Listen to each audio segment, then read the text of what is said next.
ఆకలి తీర్చడానికి ప్రభుత్వ ప్రతినిధిగా ప్రజల గుండెలు గెలిపే సభ్యులు ప్రభుత్వ వైపు గౌరవనీయులు శ్రీ కాలం శ్రీనివాస్ గారిని ప్రత్యేకమైనటువంటి ఆహ్వానం. ప్రజాప్రతినిధులు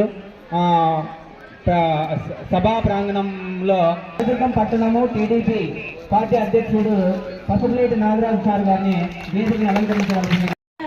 మా కన్న తల్లికి మంగళారతి. అధ్యాపకులు చెప్పే పాఠాలు సక్రమంగా విని అర్థం చేసుకొని మంచి మార్కులు సాధించి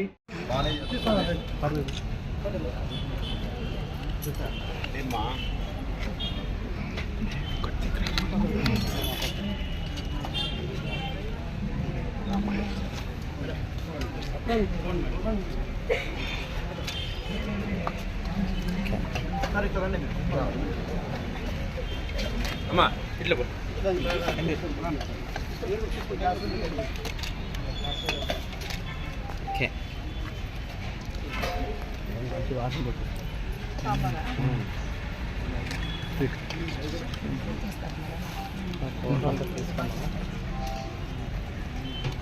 చూడండి మంచి వాసన బాగుందట. మార్నింగ్ రాగిదేవ కూడా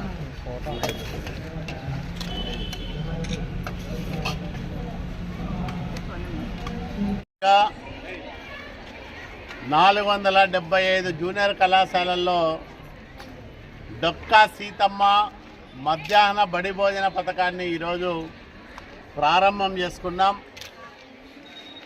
ఇప్పటిదాకా హై స్కూల్ పిల్లల వరకే ఉన్న ఈ మధ్యాహ్న భోజనాన్ని ఇంటర్మీడియట్ పిల్లలకు కూడా వర్తింపజేయడం అనేది చాలా సంతోషదాయకం.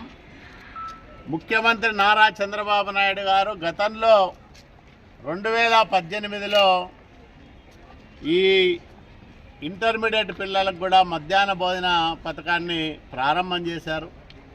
తరువాత వచ్చిన వైసీపీ ప్రభుత్వం దీన్ని తీసేసింది.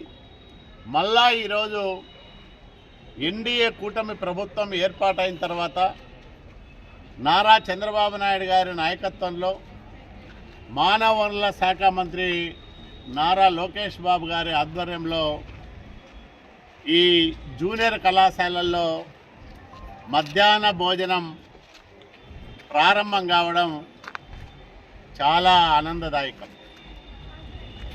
దాదాపు 1854 కోట్ల రూపాయలు స్కూల్ పిల్లలకు మధ్యాహ్న భోజనం పథకం కోసం రాష్ట్ర ప్రభుత్వం ఖర్చు చేస్తూ ఉంది. ఇందులో 432 కోట్ల రూపాయలు కేంద్రం ఇస్తా అంటే 1422 కోట్లు రాష్ట్ర ప్రభుత్వమే భరించి పిల్లలకు పౌష్టికాహారాన్ని అందజేస్తూ ఉంది. ఇది కేవలం ఆకలి తీర్చే భోజనం మాత్రమే కాదు, వాళ్ళకి పుష్టినిచ్చే ఆహారం. అందరినీ ఆరోగ్యవంతులుగా తీర్చిదిద్దాలని, పౌష్టికాహారం అందితేనే మంచి జీవనం ఉంటుంది, వాళ్ళకు జీవితం ఉంటుందని నమ్మే నాయకుడు నారా చంద్రబాబు నాయుడు గారు. కాబట్టి వారంలో 5 రోజులు కోడిగుడ్లు సరఫరా చేస్తారు, అట్లాగే వేరుశనగ చిక్కీలు ఇస్తాం.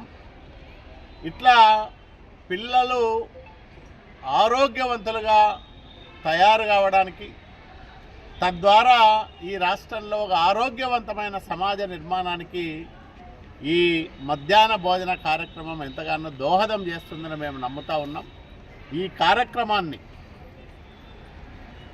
ఎక్కువ మంది గ్రామీణ ప్రాంతాల నుంచి వచ్చే పేద విద్యార్థులు ఉపయోగించుకుంటారని మేము విశ్వసిస్తూ ఉన్నాం.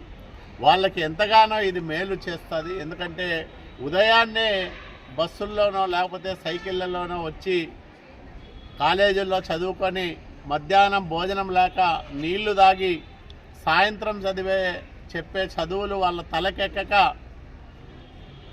అర్ధాంతరంగా చదువులు మానేయడమో లేకపోతే ఫెయిల్ కావడమో ఇట్లా జరిగేది. అలాంటి ఇబ్బందులన్నింటినీ కూడా తొలగించి ఈరోజు వాళ్లకు పుష్టికరమైన ఆహారాన్ని అందించి వాళ్ళను ఉత్తమ పౌరులుగా తీర్చిదిద్ది దేశానికి ఒక సంపదగా మార్చడానికి చేస్తున్న ఈ ప్రక్రియను రాష్ట్రమంతా కూడా ఈరోజు స్వాగతిస్తుంది. ఒక పండగ వాతావరణంలో విద్యార్థుల మధ్య ఉత్సాహపూరితంగా ఈ కార్యక్రమం ఈరోజు ప్రారంభమైంది.